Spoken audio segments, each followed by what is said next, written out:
એ data પ્રમાણે દર 10 મિનિટે એક કિડનીનો પેશન્ટ વધી રહ્યો છે. આપણી લાઈફસ્ટાઈલ એટલી ખરાબ થઈ ગઈ છે કે લોકોમાં લીવરની, હાર્ટની, પેન્ક્રિયાસની, ટાઈપ 1 ડાયાબિટીસના પેશન્ટને પેન્ક્રિયાસની જરૂરત ઊભી થાય. જીવિત વ્યક્તિના માધ્યમથી પણ અંગદાન થાય. એક અંગદાન થકી 7, 8, 9, 10 લોકોને નવજીવન મળી શકે છે. આ બ્રેન્ડેડ કન્સેપ્ટ લોકોને સમજાવવા માટે અમે પ્રયાસ કરી રહ્યા છીએ. તમે વિચાર તો કરો કે કોઈ માણસનો વાલસોયો દીકરો, વાલસોઈ માં, બેન, પિતા, પતિ જતો હોય અને એવા સમયે કોઈ ઓર્ગન ડોનર કરે, એની કંઈક આધ્યાત્મિક અનુભૂતિ પણ અલગ હોય છે અને સામાજિક લાગણીની પણ એક અનુભૂતિ કંઈક જુદી જ હોય છે. છેલ્લા 7 વર્ષથી 6 વર્ષની હિસ્ટ્રી મને ખબર છે અને 6 વર્ષની હિસ્ટ્રીમાં ગુજરાતમાં એક પણ કિસ્સો એવો નથી કે જેમાં ઓર્ગન્સમાં કોઈ ટ્રેડિંગ થયું હોય. જેમને ઓર્ગન મળે છે એમને ઓર્ગન પેટે કશું લેવામાં આવતું નથી. અને તમે હૃદયની કિંમત શું લગાવો, કોઈના લંગ્સની કિંમત શું લગાવો, કોઈના લીવરની કે કિડનીની કિંમત શું કરી શકો? આ એક મહાદાન છે.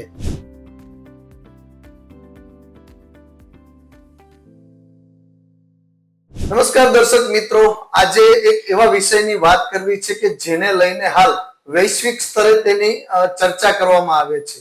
3 ઓગસ્ટ ની અંગદાન દિવસ તરીકે ઉજવણી કરવામાં આવે છે. ત્યારે આજરોજ વાત કરવી છે એવા એક વ્યક્તિત્વ સાથે કે જેમણે અંગદાન જાગૃતિ લાવવા માટેનું એક બીડું ઝડપ્યું છે. દિલીપભાઈ દેશમુખ, જેમને દાદાના હુલામણા નામથી લોકો ઓળખે છે.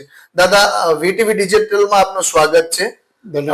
દાદા, ખાસ કરીને આજરોજ જયારે અંગદાનની વાત છે ત્યારે એ વાત ચોક્કસથી અમારા દર્શક મિત્રો જાણવા માંગે છે કે જે અંગદાન જાગૃતિનો આ કાર્ય છે એ આપ શા માટે કરી રહ્યા છો? એક તો 3 ઓગસ્ટ ઓર્ગન ડોનેશન ડે એટલા માટે છે કે 1994માં સૌ પ્રથમવાર ભારતમાં કેડેવર ડોનેશનના માધ્યમથી કોઈ વ્યક્તિનું હાર્ટ ટ્રાન્સપ્લાન્ટ થયું હતું. એના માનમાં 3 ઓગસ્ટ ઓર્ગન ડોનેશન ડે તરીકે ભારતભરમાં ઉજવાઈ રહ્યું છે. હું આ કામ 2 કારણસર કરી રહ્યો છું. એક તો આજથી બરાબર 5 વર્ષ પહેલા મારું પોતાનું લીવર ટ્રાન્સપ્લાન્ટ થયું. મારી આ સમગ્ર પ્રક્રિયા દરમિયાન મારા જે ડોક્ટર હતા, સર્જન ડોક્ટર પ્રાંજલ મોદી સાહેબ, એમણે મને ખાસ કહ્યું કે તમને ઓપરેશન થાય અને હું સતત 3rd ઇનિંગની વાત કરતો, એટલે એમ કહેતા કે તમને 3rd ઇનિંગ મળે તો તમે આ એક કામ કરજો. આ એક કારણ છે કે મારા ડોક્ટરની આ મારી પાસેથી અપેક્ષા હતી કે અંગદાન જાગૃતિનું કામ હું કરું. અને બીજી વાત એ છે કે અત્યારે આપણા આદરણીય પ્રધાનમંત્રી વારંવાર એક શબ્દનો ઉપયોગ કરે છે, એ છે વિકસિત દેશ. વિકસિત દેશોમાં અંગદાનનો રેશો ખૂબ મોટો છે ભારતની તુલનામાં. ભારતમાં અંગદાનનો રેશો માત્ર 1%થી પર મિલિયન 1 કરતા ઓછો છે. જો ભારતનો અંગદાન રેશો જ્યાં સુધી નહીં વધે ત્યાં સુધી ભારત વિકસિત દેશ નહીં બનશે. એટલા માટે ભારત વિકસિત દેશ બને એટલા માટે હું અંગદાન જાગૃતિનું કામ કરી રહ્યો છું. દાદા, પણ ખાસ કરીને અંગદાનની જરૂરિયાત શા માટે આટલી બધી ઊભી રહી છે? જે તમે રેશિયોની વાત કરી, તો આપણે અહીંયા રેશિયો ઓછું કેમ છે? તમારા એક પ્રશ્નમાં 2 પ્રશ્ન છે કે જરૂરિયાત કેમ ઊભી થઈ છે. બીજો એક આંકડો હું તમને કહીશ. અત્યારે ભારતભરમાં જે બધા ડોક્ટર્સ ડાટા ભેગો કરે છે એ ડાટા પ્રમાણે દર 10 મિનિટે એક કિડનીનો પેશન્ટ વધી રહ્યો છે. આપણી લાઈફસ્ટાઈલ એટલી ખરાબ થઈ ગઈ છે કે લોકોમાં લીવરની, હાર્ટની, પેન્ક્રિયાસની, ટાઈપ 1 ડાયાબિટીસના પેશન્ટને પેન્ક્રિયાસની જરૂરત ઊભી થાય છે. તો આવા પેશન્ટ વધી રહ્યા છે. દર 10 મિનિટે એક કિડનીનો પેશન્ટ, એનો વિચાર કરો તો દેશભરમાં રોજ 125 થી 150 પેશન્ટ કિડનીના વધી રહ્યા છે. આટલી સંખ્યામાં જો કિડની લીવરના પેશન્ટ વધશે આપણા દેશમાં તો એટલા માટે અંગદાનની જરૂરિયાત ઊભી થઈ રહી છે. હવે દાદા, દાખલા તરીકે કોઈને અંગદાન કરવું હોય અથવા તો ઓર્ગન ડોનેટ કરવું હોય તો એ કેવી રીતે કરી શકે? ઓર્ગન ડોનેશન 2 પ્રકારે થાય છે. એક તો જીવિત વ્યક્તિના માધ્યમથી પણ અંગદાન થાય, પણ જીવિત વ્યક્તિ કોઈને પણ અંગ નહીં આપી શકે. મહેસૂલી ભાષામાં કહું તો આપણા જે સીધી લીટીના વારસદાર હોય, સંબંધી હોય, એને જ તમે અંગદાન કરી શકો. એટલે માતા પિતા, પતિ પત્ની, ભાઈ બહેન, દીકરા દીકરી, આ બધા એકબીજાને, બહુ જ થોડું એક્સટેન્ડેડ ફેમિલીની વાત કરીએ તો ભાઈ, ભાભી, મામા, ફોઈ, કાકા, આ બધા લોકો એકબીજાને અંગદાન કરી શકે છે. પરંતુ એના માટે પણ સરકારની એસઓપી ખૂબ સ્ટેન્ડર્ડ એસઓપી છે. જે વ્યક્તિ આવા પોતાના સંબંધીને અંગદાન કરવાના હોય એના રિપોર્ટ્સ પણ મેચ થવા જોઈએ. મેચ ન થાય તો ક્રોસ મેચિંગનો પણ થઈ શકે. અને એમને એથિક્સ કમિટી સામે એમના બધા જ ડોક્યુમેન્ટ વેરિફિકેશન કરીને એપિયર થવું પડે છે. જરૂર પડે તો આ ફેમિલી મેમ્બર ખરેખર છે કે નહીં એનું પોલીસ વેરિફિકેશન પણ થાય છે. એટલે આ પ્રકારે એક લિવિંગ ડોનેશનનું થાય છે, જેના માટે અમે જાગૃતિનો જે પ્રયાસ કરી રહ્યા છે એ સ્વરૂપ છે એનું કેડેવર ડોનેશનનું. કેડેવર ડોનેશન અર્થાત જે એને બીજો એક શબ્દ વાપરે છે ડિઝીઝ ડોનર. ડિઝીઝ ડોનરનો મતલબ એ છે કે બ્રેન ડેથ થયેલા પેશન્ટ જો ઓર્ગન ડોનેશન માટે સંમત થાય એમના પરિવારજનો, તો એક અંગદાન થકી 7, 8, 9, 10 લોકોને નવજીવન મળી શકે છે. આ બ્રેન ડેથ કન્સેપ્ટ લોકોને સમજાવવા માટે અમે પ્રયાસ કરી રહ્યા છીએ. બ્રેન ડેથ એક પ્રકારનું ડેથ જ છે.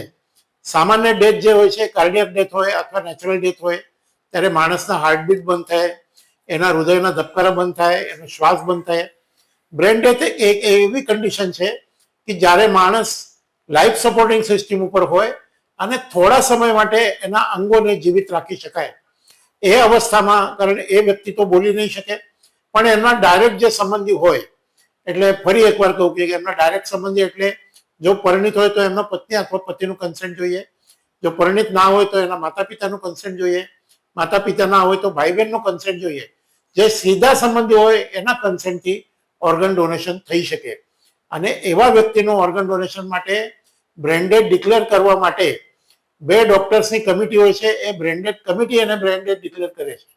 એ જ રીતે સ્ટેન્ડર્ડ હોસ્પિટલ્સમાંથી એના ઓર્ગન ડિક્લેર કરવા માટે ટીમ આવતી હોય છે. આ ઓર્ગન ડોનેશનની એક સ્ટેન્ડર્ડ એસઓપી છે. દાદા, ખાસ કરીને અંગદાન જાગૃતિ માટે આપ કાર્ય કરી રહ્યા છો, ઘણી બધી હોસ્પિટલ સાથે પણ આપ જતા હો છો અવેરનેસના કાર્યક્રમો.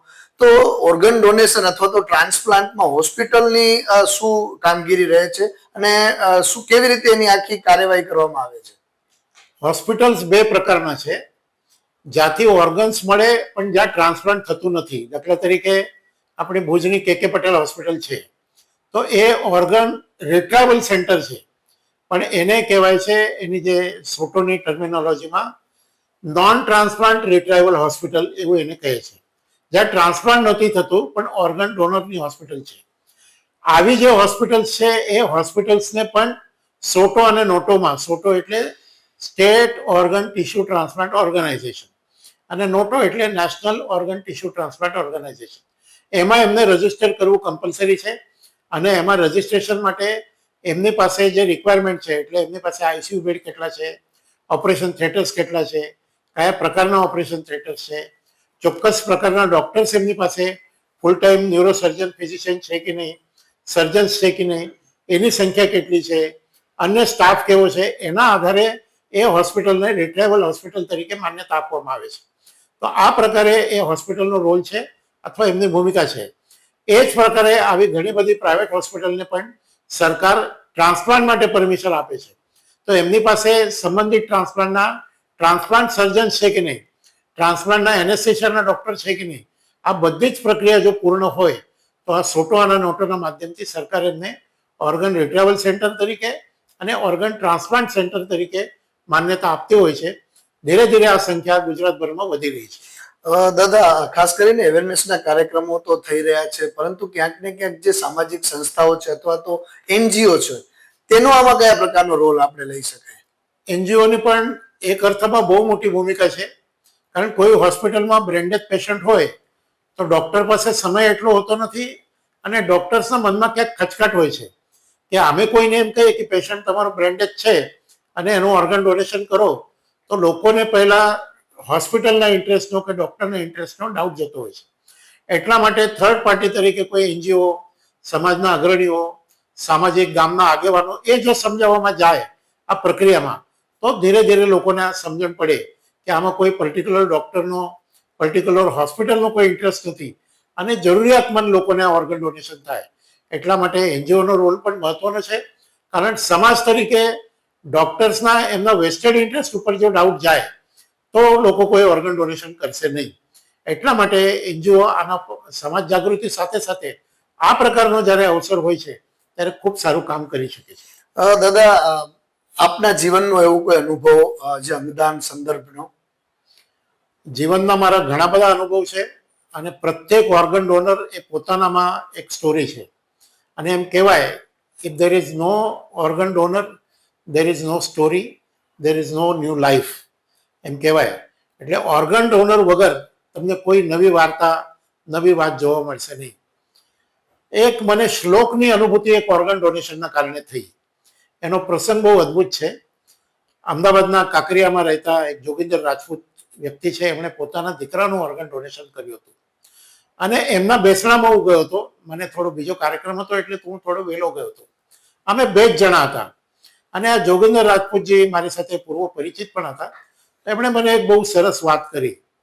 એમણે કહ્યું કે મારા દીકરાનું જ્યારે ઓર્ગન ડોનેશન થયું અને પછી જ્યારે હું અંતિમ સંસ્કાર કરતો હતો ત્યારે મારા ઉપર ડૉક્ટરનો મેસેજ આવ્યો કે તમારું દીકરાનું હૃદય મુંબઈના હોસ્પિટલમાં ધબકતું થઈ ગયું છે. અને મને ભગવદ્ ગીતાનો શ્લોક યાદ આવી ગયો. બીજા અધ્યાયનો 23મો શ્લોક છે, નૈનમ છિંદંતિ શસ્ત્રાણી નૈનમ દહતિ પાવકા. એ ભગવાન એમ કહે છે કે તમને કોઈ મારી નહીં શકે, કોઈ અગ્નિ બાળી નહીં શકે. ન ચૈનમ ક્લેદયંતાપો ન શોષયતિ મારુત, તમને પવન સૂકવી ના શકે. તમે તો આનાદિ અનંત છો. અને આ સુસ્મિતના કારણે મારા મનમાં પ્રશ્ન ઊભો થયો કે જ્યારે એમને અગ્નિદાહ દેવાતો હતો ત્યારે એ બળતો હતો તે કોણ છે અને ત્યાં મુંબઈની હોસ્પિટલમાં ધબકે તે કોણ છે. અને શ્લોકની મને અનુભૂતિ થઈ. આ એક અદ્ભુત અનુભૂતિ હતી. તાજેતરમાં જે ભુજમાં એક અંગદાન થયું ત્યારે હંસાભાઈ મહેશ્વરી જે દેસલપર કંઠી ગામના હતા, એમનો દીકરો મહેશ એ તાજેતરમાં કંઈક વિદેશ જઈ આવ્યો હતો. તો એના માએ એને કહ્યું હતું કે મને પણ ક્યારેક વિમાનમાં બેસાડો ને. એણે કીધું કે હું મારી માની ઈચ્છા તો પૂરી નહીં કરી શક્યો, પણ આજે એના ઓર્ગન બાય એર ગયા એનો મને આનંદ છે.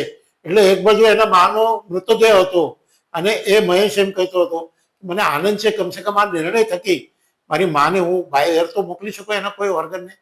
આવા અનેક અદ્ભુત અનુભવો છે અને ખૂબ સારા અનુભવ છે. એક હાર્ટના ડોનરે પણ એમ કહ્યું હતું કે મારા દીકરાનો હાર્ટ કોકનામાં તો ધબકશે ને. આવા ખૂબ સારા અનુભવો અને ખૂબ લાગણીશીલ અનુભવો હોય છે. મારો અંગત અનુભવ એ છે કે જ્યારે કોઈ ઓર્ગન ડોનેશન કરે ત્યારે એમને કંઈક આપેનો સંતોષ હોય છે, પણ એમની પાસે આવા દુઃખના સમયમાં આ કામ કરાવ્યું તો એમના કરતાં ક્યારેક મને પણ દુઃખ એનું ખૂબ વધારે હોય છે કે આવા કામ માટે આપણે નિમિત્ત બન્યા અથવા આવા કામ માટે જવું પડ્યું અને એમના દુઃખના સમયે કંઈક આપે છે. તમે વિચાર તો કરો કે કોઈ માણસનો વાલસયો દીકરો, વાલસોઈ મા, બેન, પિતા, પતિ જતો હોય અને એવા સમયે કોઈ ઓર્ગન ડોનર કરે એની કંઈક આધ્યાત્મિક અનુભૂતિ પણ અલગ હોય છે અને સામાજિક લાગણીની પણ એક અનુભૂતિ કંઈક જુદી જ હોય છે. દાદા, જ્યારે કોઈ પણ કાર્ય થતું હોય અથવા તો કોઈ જનજાગૃતિનું કામ થતું હોય ત્યારે અનેક પ્રશ્નો પણ ઉપસ્થિત થતા હોય. અમારા દર્શક મિત્રોને પણ એવા ઘણા બધા પ્રશ્નો અત્યારે હશે. ખાસ કરીને જ્યારે અંગોની ડોનેશનની વાત છે ત્યારે ક્યાંક એવા પ્રશ્નો પણ સર્જાયો કે જો અંગોનું ક્યાંક વેચાણ થતું હશે એને લઈને આપનું શું કહેવું છે? છેલ્લા 7 વર્ષથી 6 વર્ષની હિસ્ટ્રી મને ખબર છે અને 6 વર્ષની હિસ્ટ્રીમાં ગુજરાતમાં એક પણ કિસ્સો હું ન કહી શકીશ, એક પણ કિસ્સો એવો નથી કે જેમાં ઓર્ગન્સમાં કોઈ ટ્રેડિંગ થયું હોય. જેમને ઓર્ગન મળે છે એમને ઓર્ગન પેટે કશું લેવામાં આવતું નથી. જે ઓર્ગન દાન કરે છે એમને પણ દાન છે. એટલે હું કહું છું કે અંગદાન એ મહાદાન છે. કારણ તમે હૃદયની કિંમત શું લગાવો, કોઈના લંગ્સની કિંમત શું લગાવો, કોઈના લીવરની કે કિડનીની કિંમત શું કરી શકો?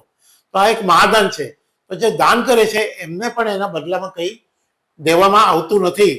અને ક્યારેક કોઈ ગરીબ પરિવાર એવી માગણી કરતા હોય છે ત્યારે અમારે પણ એમને બહુ નમ્રતાપૂર્વક સમજાવવું પડે છે કે તમે આ દાન કરી રહ્યા છો અને આ દાનનો તમને વળતર અમે તો ન જ આપીએ અને આવી કોઈક આપવાની વાત કરે તો એ ગુનો પણ છે. એટલે ઓર્ગન્સની કોઈ પણ પ્રકારની લેવેચ આપણા પ્રદેશમાં અને દેશમાં થતી નથી. ખાસ કરીને કેડેવર ડોનેશનની એટલી એકદમ ગેરંટી સાથે હું વાત કરી શકું છું. દાદા, ખાસ કરીને આજરોજ જ્યારે અંગદાન દિવસ છે ત્યારે વીટીવી ડિજિટલના માધ્યમથી અમારા દર્શક મિત્રોને આપ શું અપીલ કરશો? સૌ તમારા દર્શકોને મારી એક નમ્ર વિનંતી છે કે અત્યારે અંગદાન જાગૃતિનો એક ભાગ તરીકે નોટો એટલે કે નેશનલ ઓર્ગન ટિશ્યુ ટ્રાન્સપ્લાન્ટ ઓર્ગેનાઇઝેશનની એક સાઇટ છે, NOTTO એટલે noto.abdm.gov.in. આ સરકારી સાઇટ છે. એ પોતાનું નામ અંગદાન તરીકે, અંગદાતા તરીકે તમે રજીસ્ટર કરો. કોઈ તમારામાંથી એવા દર્શક હોય જેમનું હજી ડ્રાઇવિંગ લાયસન્સ લેવાનું બાકી હોય અથવા ડ્રાઇવિંગ લાયસન્સ જ્યારે રિન્યૂ કરો ત્યારે પોતાના ડ્રાઇવિંગ લાયસન્સ ઉપર તમે પોતાનું નામ અંગદાતા તરીકે, ઓર્ગન ડોનર તરીકે એમાં ટીક કરો અને પોતાના પરિવારજનોને સૌથી મહત્વની વાત આ છે કે આવો કોઈ દુર્ભાગ્ય પ્રસંગ ઊભો થાય તો આપણે અંગદાન કરવાનો તમે સંકલ્પ કરો અને પરિવારજનોને સંમત કરો એવી મારી સૌને અંગદાન ચેરિટેબલ ટ્રસ્ટ અને મારા વતી નમ્ર વિનંતી છે.